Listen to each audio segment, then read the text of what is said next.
Grabe talaga yung si Sir Herbert na yan. Hindi man lang tayo pinagpahinga. Hindi niya man lang maisip na may kanya-kanya din tayong problema. Ang gusto niya, buong buhay natin i-google natin sa kumpanyang to eh. Pagrereklamo ng babaeng si Marie sa kanyang katrabaho na si Jenny. Kaya nga eh, ang hirap ng intindihin ni Sir. Kung makakahanap lang sana ako ng matinong trabaho bukod dito, edi sana mas maganda. Ang kaso nga lang sa panahon natin ngayon, mahirap nang makahanap ng ganitong trabaho. Kailangan na lang siguro talaga natin magtiis.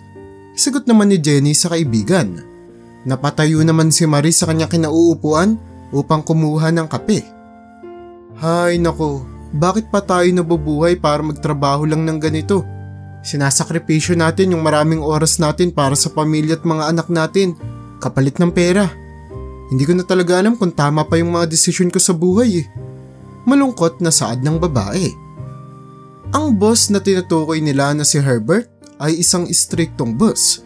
At noong mga araw na iyon ay inutusan niya ang kanyang assistant para pagmadaliin ang kanyang mga empleyado na tapusin na ang kanilang mga paperworks at ipasa na ang mga reports kahit naabutin pa sila ng hating gabi.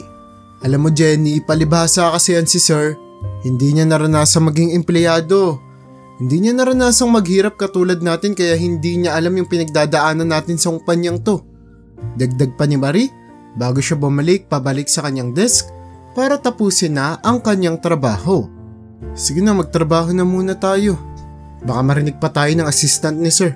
Isumbong pa tayo.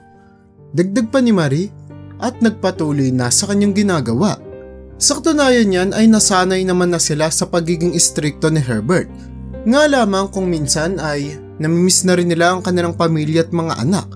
Gusto na nilang umuwi agad galing sa trabaho at iwasan na ang overtime para kahit papaano sana ay magkaroon sila ng oras para sa mga lumalaki na nilang mga anak. Ngunit mahirap itong gawin, lalo na kung ang boss nila ay katulad ng lalaking si Herbert. Si Herbert kasi ay lumaki sa isang mayamang pamilya. Mula pagkabata ay hindi nito naranasan ang maghirap sa buhay. Hatid sundo ito ng magarang sasakyan ng kanyang ama noong siya ay nag-aaral at bata pa lamang. At pagka-graduate ng high school ay nag-aral din siya sa pinaka-prestiyosong universidad na pwede niyang pag-aralan sa kanilang lugar. Kaya naman lumaki na ang ulo ni Herbert. Pakiramdam niya ay kaya niyang bilhin ng lahat ng mga nakikita niya. Bukod sa mga bagay, ay kaya na ring magpasunod ng mga tao. Basta ay may pera siya. 5 taon na ang nakararaan nang makagraduate sa kolehiyo si Herbert ay kinuusap siya ng masinsinan ng kanyang tatay na si Julius. Nak, alam mo naman na malapit na akong magretiro. Sakto naman at gumraduate ka na sa college.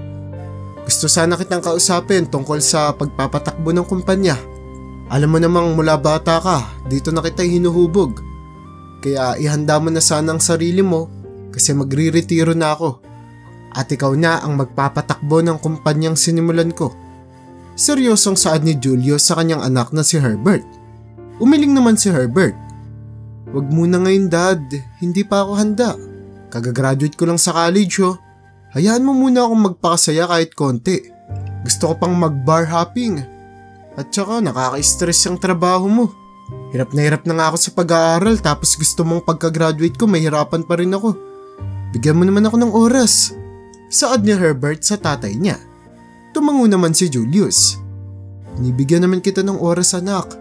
Ang sa akin lang, dapat anytime from now on, handa ka na pumalit sa pwesto ko. Paunang wika ng tatay niya. Alam mo naman na nakakaramdam na ako ng mga sakit at hindi ko na rin maayos na napapatakbo ang kumpanya. Sa katunayan nga niyan, 3 beses lang akong nakabisita sa kumpanya natin ngayong linggo. Puro yung mga executives yung pinapapasan ko ng mga problema. Pero oo anak, sige, mag-enjoy ka muna. At kapag ready ka na, sabihan mo ako ha. Para maturo ko sa iyo yung mga basics na kailangan gawin sa kumpanya. Hindi naman kita pinipigilan sa mga gusto mo anak.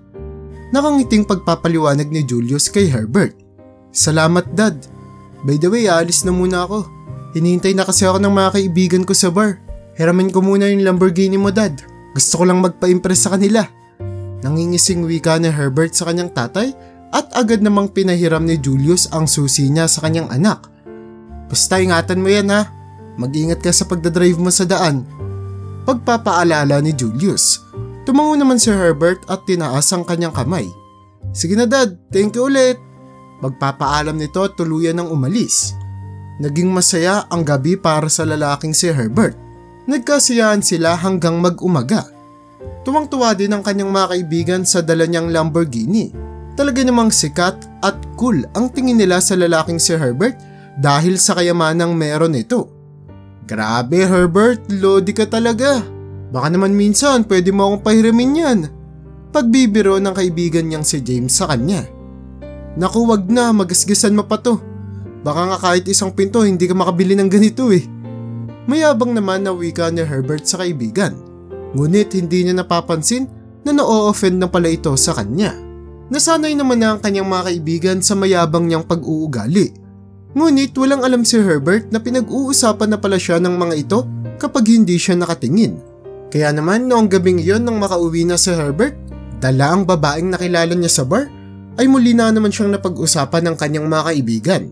Nagkwentuhan sila sa kung gaano na lumalaki ang ulo ni Herbert at kung gaano na to kayabang sa mga perang hindi niya naman pinaghirapan.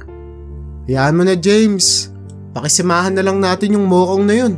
Pagkasama naman natin siya, laging libre yung mga inumin at pagkain natin. Kailangan na lang nating magtiis sa kagaguhan nun. Wika ni Marjo na isa sa mga kaibigan ni Herbert. Alam mo yun na nga lang din ang iniisip ko. Nakikisama na lang ako dun para sa pera niya pero kung wala yung pera baka nagulpi ka na yun. Sagot naman ni James. Samantala habang nagmamaneho naman si Herbert pauwi sa kanilang bahay ay nakatawag siya ng tawag mula sa isa sa mga bodyguard ng kanyang tatay. Agad niya itong sinagot. O ano kuya? Nagmamaneho ako, ba't ngayon ka tumatawag? Mayabang na wika ni Herbert. Sir, pasensya na po kayo pero sinugod kasi sa hospital si sir. Mukhang inatake siya sa puso. Ibibigay ko sa iyo yung address ng ospital. Pumunta na po kayo doon ngayon din. Ninenervyos na wika ng guard sa kanya. Agad naman nanlaki ang mata ni Herbert at halos bumagsak ang kanyang puso. Agad siyang nag-U-turn sa pinakamalapit na U-turn slot at nagmaneho sa direksyon papunta sa ospital na sinabi ng guard sa kanya. Nang makarating siya sa ospital ay nakita niyang walang malay ang kanyang tatay. Nalulungkot si Herbert at hindi niya alam ang gagawin. Iniisip rin niya na kung mawawala ang kanyang tatay ay saan na siya kukuha ng pera. Ayaw niyang magpatakbo ng kumpanya dahil ayaw niya ng responsibilidad. Dad, anong nangyari sa inyo? Magpalakas po kayo, kailangan niyo pong lumakas. Marami pong umaasa sa inyo. Wika ni Herbert habang nakahawak ito sa kamay ng kanyang tatay na nakahiga sa hospital bed. Wala namang malay ang tatay niyang si Julius. Umabot ng 1 oras at tuluyan nang nakatulog si Herbert sa tabi ng kanyang tatay. Kinabukasan ay nagising si Herbert nang makita niya na nakatingin na sa kanya si Julius. Sinenyasan siya ni Julius na lumapit sa kanya. Anak, wika nito. O dad, gising na po pala kayo, kumusta po yung pakiramdam niyo? Agarang tanong ni Herbert sa tatay. Okay naman. Nanghingi ng wika nito. Nilapit pa ni Herbert ang kanyang tenga sa bibig ni Julius. Anak, nakikita mo na kung ano ang nangyari sa katawan ko. Mahinang saad nito. Sobra ko sigurong naabuso yung katawan ko sa pagtatrabaho at ngayon sinisingil na ako nito. Siguro ito na yung tamang pagkakataon. Kailangan ko nang ipamana sa iyong kumpanya bago pa mahuli ang lahat. Pagpapaliwanag nito. Hindi naman makapagsalita si Herbert at patuloy na lamang na pinapakinggan ng kanyang tatay. Hindi pa kasi ako sinasabi sa iyo, nak. Bumabagsak na ang kumpanya at kailangan ko ng matalinong tao para sa papalit sa pwesto ko. Herbert anak, kailangan mo ulit palakasin ang kumpanya. Kailangan mong makabawi. Pasensya ka na kung ganito kalaking responsibilidad ang iniiwan ko sa iyo. Pero kahit na gumaling ako, hindi ko na kayang patakbuhin ang kumpanya natin. Masyadong mahirap ang trabahong yun para sa mahina ko ng katawan. Pagpapatuloy ni Julius. Samantala ay hindi naman na nagawang magsalita pa ni Herbert. Masyado nang mahina ang kanyang tatay para tumutol siya, kaya naman tumango na lamang siya. Naiiyak si Herbert habang nagsasalita. Opo papa, gagawin ko po ang lahat. Ibabalik ko po sa dati niyang ganda yung kumpanya natin. Basta po magpalakas lang po kayo. Ito ang kauna-unahang pagkakataon na nagpakita ng kahinaan si Herbert sa kanyang tatay. Lumaki siyang spoiled brat pero hindi naman ibig sabihin nun na hindi niya mahal ang kanyang mga magulang. Kaya naman noong makita ni Herbert na nanghihina na si Julius ay sobra itong nasaktan at bumigat ang kanyang damdamin. Para bang handa niya nang gawin ang lahat para sa ikabubuti ng kanyang magulang kahit pa ang pagkakaroon ng responsibilidad na ayaw niya naman talaga. Kinabukasan rin ng araw na iyon ay si Herbert na nga ang humawak sa kumpanya ng tatay niya. Ginawa niya ang lahat para mabalik sa dati nitong tindig ang kumpanya. Naging istrikto siya sa mga panuntunan. Inalis niya ang mga empleyado na hindi naman ganoon ko-productive sa kumpanya at hinigpitan niya ang mga requirements para hindi basta-bastang mga tao lamang ang makukuha nila sa kumpanya. At sa loob nga lamang ng 5 taon simula noong palitan ni Herbert ang kanyang tatay sa kumpanya ay muli nang gumanda ang takbo dito. Dumami at lumago pa ang kanilang mga investors na nagdulot para mas makilala pa ang kumpanya nila hindi lamang sa kanilang syudad kundi para sa buo na ring bansa. Ngunit kapalit nito ay ang stress na naidudulot para sa lalaking si Herbert. Nawala na siya ng oras para sa kanyang dating mga kaibigan. Puro trabaho na lamang ang kanyang ginagawa. Ang dating spoiled brat na binata ay ngayon seryosong businessman na hindi pwedeng masanto ng kahit na sino. Julia, nasan ka na naman ba? Pumunta nga sa opisina ko ngayon din. Wika ni Herbert sa kanyang sekretarya sa telepono. Maya-maya pa ay dumating na ito sa opisina. Sir, bakit niyo po ako tinawag? Nagtatakang tanong ng kanyang sekretarya sa kanya. Anong ibig mong sabihin bakit kita tinawag? Di ba sinabi ko 3:00 ngayong hapon? Nasa table ko na yung mga kinailangan kong paperworks? Bakit wala pa rin? Naghihintay na yung mga investors ko. Kailangan nilang malaman yung performance ng kumpanya. Anong ginagawa mo? Nanggagaliiting wika ni Herbert sa sekretarya. Ay, pasensya na po kayo sir. Ang akala ko po kasi bukas pa po yun. Kasi binigay niyo lang po sa akin yun kaninang umaga. At imposible pong matapos nila yun ngayong 3:00 ng hapon. Pagpapaliwanag ni Julian. Lintek na yan. Sabi ko ngayong hapon, ano bang iniisip mo? Gusto mo bang mawala ng trabaho? Pasigaw na wika ni Herbert at napatayo na ito sa kanyang kinauupuan. Bumalik ka dun. Sabihin mo sa kanilang lahat na walang uuwi hanggat hindi nila natatapos yung reports nila para sa araw na to. Naintindihan mo? Panlalaking mata ni Herbert sa sekretarya. Halos maiyak na si Julian at tumango na lamang ito sabay labas ng mabilis sa opisina. Mga bobo! Dagdag pang wika ni Herbert nang makaalis na si Julian. Sobra na ang paglaki ng ulo ni Herbert. Ngunit maganda naman ang naidudulot nito sa kanilang kumpanya. Nga lamang ay lalo lamang naiinis sa kanya ang kanyang mga empleyado na nagdulot para buwan-buwan ay may nagre-resign sa kumpanya. Pasensya na kayo ha. Hindi ko rin maintindihan yung ugali ni sir. Pagpapaliwanag ni Julian sa mga empleyado sa loob ng kumpanya. Naku, wag kang mag-alala. Hindi ka naman namin sinisisi. Alam naman namin lahat na si sir yung nagpapahirap sa amin. Sagot naman ni Marie. Tumango naman si Jenny. Oo nga, alam naman namin na marami ka ring tinitiis bilang sekretaryo ni sir eh. Lagi ka nalang umiiyak kapag galing ka sa opisina niya. Naku, kung alam mo lang, napakaswerte namin na hindi namin siya nakikita. Saad pa ni Jenny. Pero in fairness kahit stricto yun si sir, may mga sabi-sabi na gwapo daw yun sa personal. Ano Julie, totoo ba? Nagtatakang tanong ni Marie kay Julian.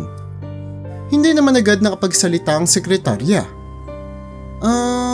Oo, kung tititigan mo lang siya, yung hindi siya sisigaw tapos hindi magsasalita. Kapag seryoso lang siyang nagsusulat sa desk niya. Sobrang gwapo ni sir. Kinikilig-kilig pang wika nito. Ano pa nga bang aasahan mo? Bukod sa lumaki siya sa mayamang pamilya, lahat ng nutrisyon sa balat sa kalusugan nakukuha nun eh. At saka balita ko, nagwo-workout daw yun si sir. Kaya siguradong yummy rin yung katawan. Nakangising wika ni Marie. Uy Marie, umayos ka nga. Para kang walang asawa kung magsalita ha. Bumalik ka na dyan sa trabaho mo. Pananaway ni Jenny sa kanyang kaibigan. At saka hindi naman natin talaga alam kung ganun talaga ang itsura ni Sir. Ako nga, halos 2 taon na ako sa kumpanyang to. Ni isang beses hindi ko man lang siya nakita. Saad ni Jenny habang nagsusulat. Napasandal naman si Julie sa kanyang kinauupuan. Kaya nga no, ako lang laging nakakakita kay Sir. Bakit kaya ayaw niyang magpakita sa mga empleyado niya? Para hindi lang ako lagi yung nasisigawan niya. Kayo rin. Pabirong saad ng babae. Nagtawanan silang tatlo. Sa ganitong mga pagkakataon ay nababawi ang pagod at hirap na nararanasan nila sa kumpanya. Sa kabilang dako naman ay stress pa rin ang kanilang boss na si Herbert. Hindi niya alam kung paano siya makakahabol sa mga deadline ng kumpanya. Kaya naman kinuha niya na lamang ang kanyang cellphone at naisip na ipagpauna muna ang kanyang sarili. Tinawagan niya ang kanyang kaibigan na si James. James, nasan ka ngayon? Agarang tanong ni Herbert. Nandito sa bahay, bakit? May kailangan ka ba? Sagot naman ni James sa kabilang linya. Ayahin sana kitang mag-bar, gusto kong uminom ngayon.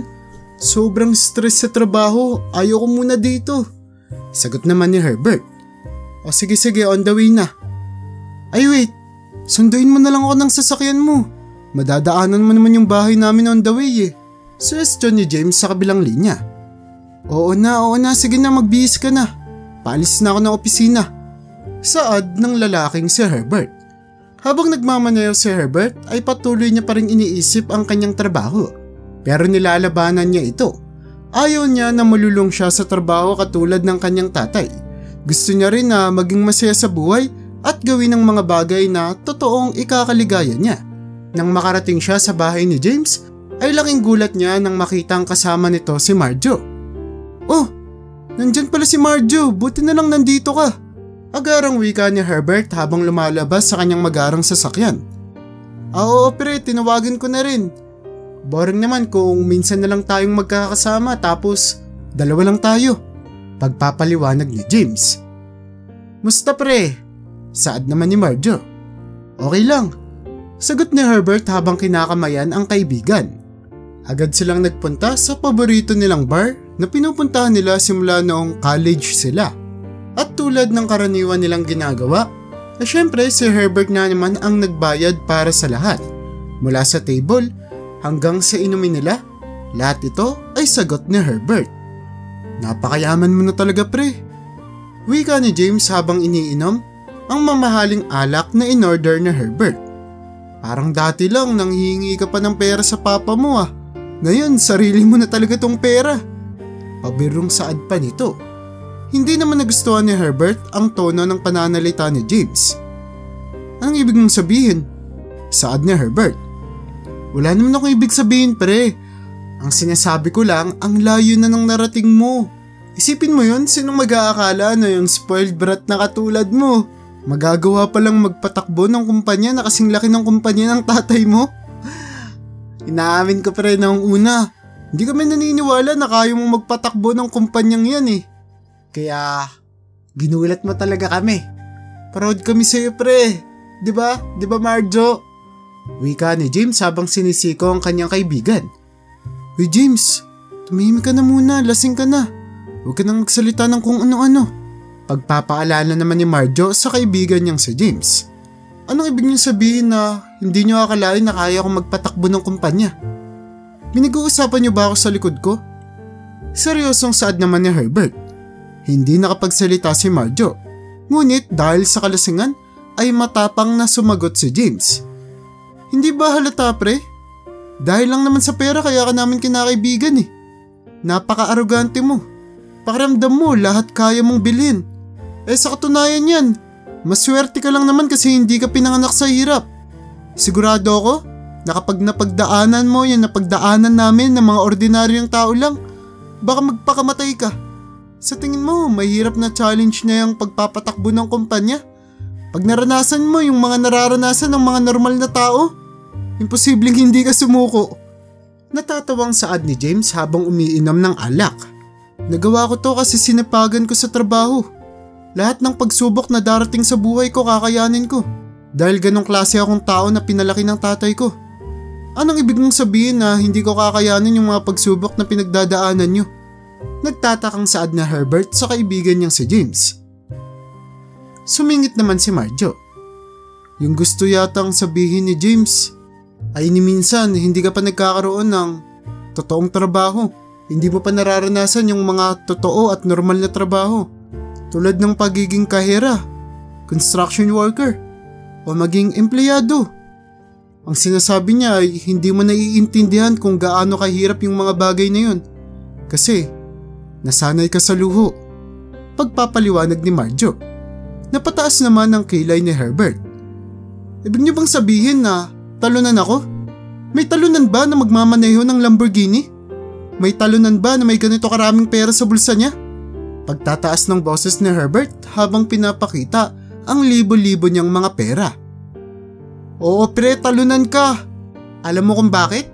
Kasi akala mo na yung pera mo yung patunay na magaling ka sa buhay. Sa katunayan yan, kapag naranasan mo yung totoong hirap na nararanasan ng mga empleyado mo, siguradong susukuan mo yun. Pangungutya pa ni James sa kaibigan. Ganun. Gusto niyong patunayan ko sa inyo na kaya kong maging empleyado? Challenge accepted. Madali lang yan sa akin. Akala niyo natatakot akong mahirapan? Hindi ako takot mahirapan. Lahat ng klase ng paghihirap kaya kong harapin. Pagmamataas ni James. Sige nga, maging empleyado ka. Ipakita mo sa amin yung yabang mo. Sigurado namang pagkatapos ng gabing to, kakalimutan mo lahat yung napag-usapan natin ngayon. Natatawang saad ni James. Tumayo naman si Herbert. Kinuha niya ang kanyang wallet at naglapag ng pera sa mesa. O yan, aalis na ako. Pambayad niyo yan sa mga nakain at nainom niyo. Mga hampas lupa. Saad ni Herbert at tuluyan ng lumabas sa club. Nang makalabas si Herbert ay agad na kinompronta ni Marjo ang kaibigan. Bakit mo naman ginawa yun? Di mawawala na tayo ng kaibigan na manlilibre sa atin. Naku ka talaga James, hindi ka nag-iisip. Nang gagaliitang wika ni Marjo sa kaibigan na lasing na. Huwag kang mag-alala. Ano ka bata? Matatanda na tayo. Wala na akong pakialam sa pera niya ni Herbert. Gigil na ako sa lalaking yun. Buti nga hindi ko siya nasapa kanina eh. Saad naman ito. At saka, imposible naman na tototohanin niya yung pinag-uusapan natin kanina. Alam mo namang malaki lang yung ulo nun pero walang bayag yun eh. Dagdag pa niya habang nilalaklak ang isang bote ng alak. Hindi na lamang nakapagsalita si Marjo. Pero ang hindi alam ng dalawang to ay handa pala si Herbert na seryosoin ang mga sinabi niya noong gabing yun. Pagka-uwi ay agad niyang tinawagan ang kanyang sekretarya na si Julian para ipaliwanag ang kanyang magiging plano. Pinaliwanag niya dito na magpapanggap siya bilang mag-a-apply na empleyado sa kanilang kumpanya at ayaw niya na may makakaalam na kahit na sino man na siya ang may-ari ng kumpanyang yon. Naiintindihan mo ba yung mga sinasabi ko, Julian? Saad ni Herbert sa sekretarya. Opo sir, naiintindihan ko po. Sagot naman ito sa kabilang linya. Pero sigurado po ba kayo? Pag-aalalang tanong ni Julian. Pati ba naman ikaw Julian magdadoubt ka sa akin? Siyempre kayang-kaya ko to. Mas mahirap magpatakbo ng kumpanya kaysa maging empleyado lang. Saad ni Herbert. Tulungan mo akong mamili ng mga sosuotin ko. Bukas na bukas din, papanggap akong empleyado at mag-a-apply ako sa kumpanya. Agad namang sinunod ni Julian ang mga sinabi ng kanyang boss. Namili siya ng ordinaryong mga damit na pwede nitong suotin. Nagbigay din suggestion si Julian na kung pwede ay magpakalbo si Herbert para siguradong walang makakakilala sa kanya. Noong una ay ayaw itong sundin ni Herbert, pero kalaunan ay ginawa niya na lamang ito para hindi na siya mahirapan pang magpanggap. Kinabukasan ay maaga siyang pumunta sa kumpanya para mag-apply dito. Ngunit hindi niya inaasahan ang kanyang mararanasan. Napakasungit ng mga nakausap niya sa loob at hirap na hirap siyang makakuha ng mga requirements na hinahanap ng mga ito. Sigurado ba kayong hindi pwede itong mga dala kong papeles? Wika nang nagpapanggap na mahirap na si Herbert sa babaeng kausap niya sa loob ng opisina. Hindi nga pwede, stricto yung boss namin dito. Kapag pinayagan kita na makapasok sa kumpanya tapos ganyan lang yung credentials mo, ako naman yung mawawala ng trabaho. Kaya sige na, wag mo na sayangin yung oras ko, umalis ka na. Masungit na saad nito. Gusto sanang magsalita ni Herbert pero naalala niya na nagpapanggap pala siya. Kaya naman umalis na lamang siya at agad na tinawagan ng kanyang sekretarya. Julian, sabihan mo nga yung babae dun sa desk. Tanggapin ako dito sa trabaho. Huwag mong ipaliwanag sa kanya na nagpapanggap ako. Basta sabihin mo lang na tanggapin ako, okay? Pag-uutos niya sa sekretarya at muli siyang bumalik sa desk. Nang makabalik na siya sa desk ng pinag-a-applyan niya, ay nasa likod na ng babae ang kanyang sekretarya na si Julian at agad na tinanggap ang kanyang mga papeles. Ngunit ito pa lang pala ang pagsisimula ng paghihirap na pagdadaanan ni Herbert. Nang makapasok kasi siya sa opisina ng mga empleyado niya, ay doon niya nakita ang mga walang tulog at pagod na pagod ng mga trabahador niya. Ganito ba talaga sila lagi kapagod? Wika ni Herbert sa kanyang isipan habang pinagmamasdan ng bawat isa. Sinamahan naman ni Julian ang kanyang boss papunta sa nakatalagang desk nito. Ito yung gagamitin mo ng computer at dito ka pipesto sa cubicle na to. Pagpapaliwanag ni Julian na iniiwasang hindi maging magalang kay Herbert para walang makapansin na nagpapanggap lamang ito. Tumango naman si Herbert at umalis na si Julian. Nang makaupo na si Herbert ay biglang nagsalita ang babae sa tabi niya. Bago lang kayo dito? Wika ni Jenny sa kanya. Good luck ha. By the way, ako nga pala si Jenny. At yung nasa likod mo naman, siya si Marie. Pagpapakilala ni Jenny habang tinuturo niya naman si Marie. Magandang umaga. Saad ni Marie kay Herbert. Tumango naman si Herbert. At pagkabalik niya ng tingin sa computer ay doon niya nakita ang tambak ng mga folders sa kanyang harapan. Ganito kadami ang trabaho na kailangan niyang tapusin sa umagang iyon. Ay, pasensya na kayo ha. Bago pa lang kayo dito pero tambak na kagad yung trabaho niyo. Medyo istrikto kasi yung boss namin. Boss natin. Kaya, Marie, tara nga dito, tulungan natin si sir. Wika ni Jenny habang kinakalabit si Marie. Sa ngayon sir, nag-a-adjust pa naman kayo. Tutulungan muna namin kayo sa mga paperworks nyo. Sigurado naman na makakapag-adjust rin kayo ilang mga linggo mula ngayon. Nakangiting saad ni Jenny habang kinukuha ang ilang mga folder na nasa harapan ni Herbert. Buong umaga na tinapos ni Herbert ang kanyang trabaho at natitirang mga folders na nakatambak sa kanyang table. Ang hirap pala ng trabahong to. Ang buong akala ko, ako lang yung nai-stress sa opisina ko. Wika ni Herbert sa kanyang isipan. Maya-maya pa ay tumunog na ang cellphone ni Herbert. Oras na para magtanghalian. 12:00 na. Akmang tatayo na sana si Herbert nang mapansin niya na wala ni isa sa mga katrabaho niya ang tumatayo. Kaya naman bumulong siya kay Jenny. Bakit walang tumatayo? Tanghalian na. Pagtatakang wika nito. Ay, hindi po kami nagtatanghalian dito. Nalilipasan na kami ng gutom kung minsan pero hindi kami kakain ng tanghali kasi kailangan naming matapos to lahat ngayong araw. Siguradong magagalit yung boss natin kapag hindi natin to natapos. Kaya mas maganda na tsaka tayo kakain kapag tapos na tong lahat. Pagpapaliwanag ni Jenny. Hindi naman makapaniwala si Herbert na hindi pala nakakakain ng tama ang kanyang mga empleyado. Kaya naman napagdesisyonan niya na ring tiisin ang gutom niya at tapusin ang mga trabahong nasa harapan niya. Nang matapos ang araw na iyon ay kailangan na muling bumalik ni Herbert sa pagiging boss ng kumpanya kinagabihan. Hindi naman pwede na maging empleyado lamang siya dahil siya pa rin ang nagpapalakad sa kumpanya. Pero mabuti na lamang talaga at si Julian ang nauutusan niya sa lahat ng mga bagay, kaya naman hindi niya kailangan na laging pumunta sa opisina. Kumusta yung araw niyo sir? Pangangamusta ni Julie sa kanyang boss. Papasok pa po ba kayo bukas? Saad pa nito. Hindi naman agad nakasagot si Herbert sa kabilang linya. Oo, papasok ulit ako bukas. Gusto kong maranasan to araw-araw. Kailangan kong malaman yung iba pang pinagdadaanan ng mga empleyado ko. Saad ni Herbert na may mahinang boses.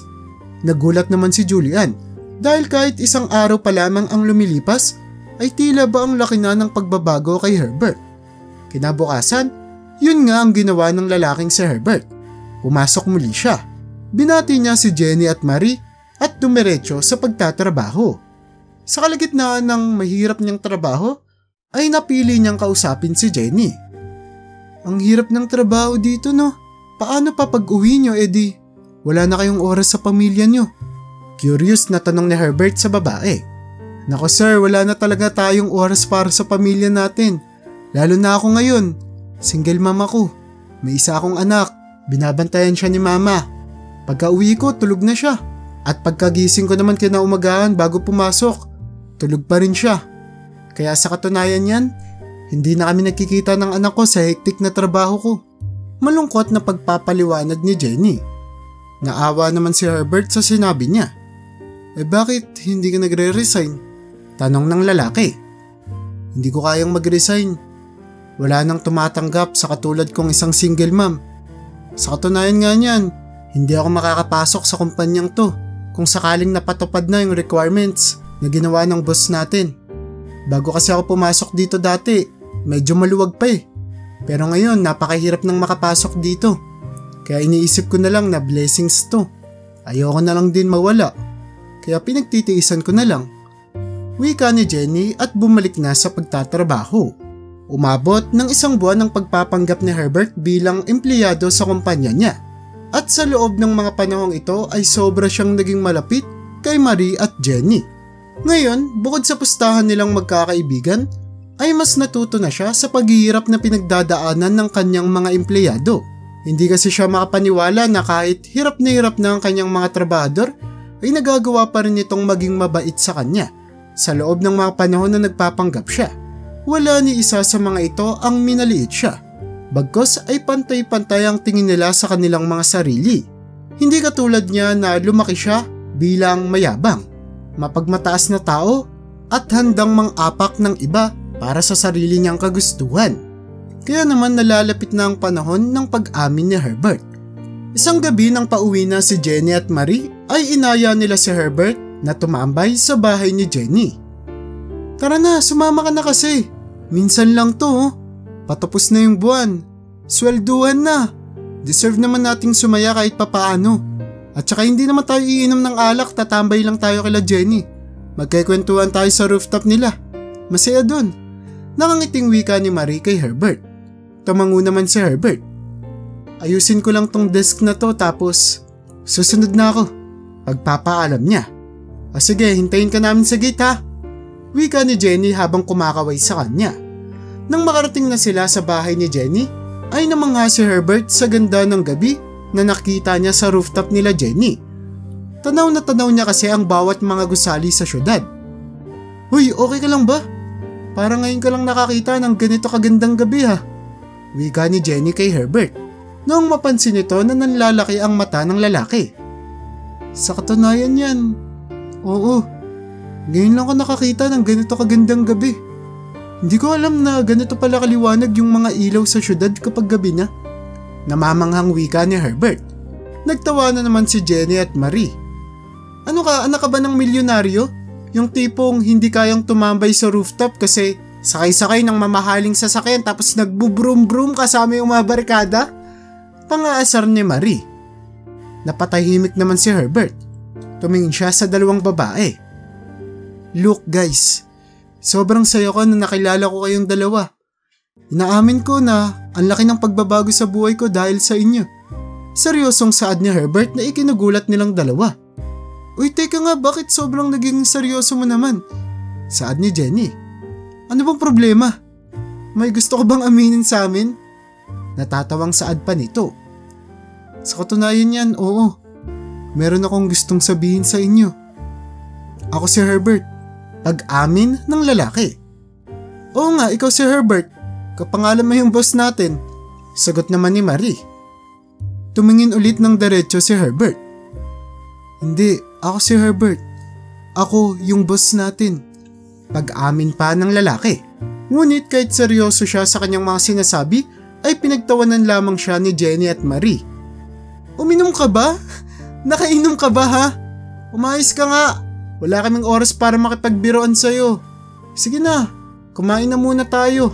Enjoy natin yung long weekends na naghihintay sa atin. Sagot ni Marie habang tinataas ang kanyang kamay, habang nakapikit. Lumapit naman si Jenny kay Herbert. Pagod ka lang, magpahinga na muna tayo. Naiintindihan ka namin. Nakangiting wika ni Jenny habang malapit sa mukha ni Herbert. Saglitang nagkatitigan ng dalawa na para bang may namumuong kuryente sa kanilang mga mata. Hoy, anong ginagawa nyo? Mag-aalikan ba kayo? Pabiro namang wika ni Marie sa dalawa. Kaya naman napatingin sa malayo ang dalawa habang nahihiya sa isa't isa. Nagkasiyahan sila noong gabing iyon at kinabukasan, nakausap naman ni Herbert ang anak ni Jenny. 6 na taong gulang na ito. Pero napansin niya na hindi nga ito malapit sa kanyang nanay na si Jenny. At sa halip ay itinuturing nitong nanay ang lola niya na nanay ng kanyang nanay. Herbert, ito pala yung anak ko, si Steven. Steven, mag-hi ka kay Tito Herbert mo. Pagpapakilala ni Jenny sa dalawa. Hello Steven, kumusta ka na? Magiliw na wika ng lalaki sa bata. Tinitigan naman siya ni Steven at hindi ito pinansin. Pasensya ka na ha, hindi kasi siya malapit sa mga tao. Wala akong oras lagi sa kanya, kaya nagkaganyan siya. Pagpapaliwanag ni Jenny. Wala kang oras dahil na naman sa trabaho mo. Sagot naman ni Herbert. Huwag kang mag-alala. Simula ngayon, magbabago na yung kapalaran mo. Hindi ka na mahihirapan sa trabaho mo. Seryosong saad ng lalaki na ikinagulat ni Jenny. Ano ka ba Herbert? Kagabi ka pa ha. Ang weird mong magsalita. Saad ng babae at hinampas ang balikat ni Herbert. Mabilis na lumipas ang araw. Dumating na naman ang Lunes at kailangan na naman magtrabaho ng mga empleyado sa kumpanya ni Herbert. Napansin agad ni Jenny at Marie na hindi pumasok ang kaibigan nila. Bakit parang late si Herbert? Di ba hindi naman nalalate yun? Pagtatakang wika ni Jenny. Oo nga no, kalimitan mas maaga pang pumapasok sa atin yun eh. Sagot naman ni Marie.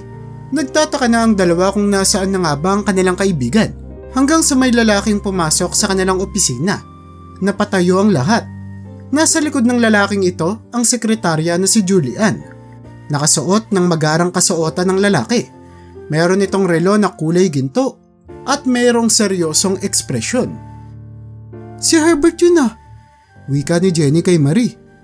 Oo nga, si Herbert nga. Bakit ganyan yung suot niya? Pagtataka ng dalawa. Pagkatapos ay nagsalita na si Herbert. Pinaliwanag niya sa bawat isa na itataas niya na ang sweldo ng kanyang mga empleyado.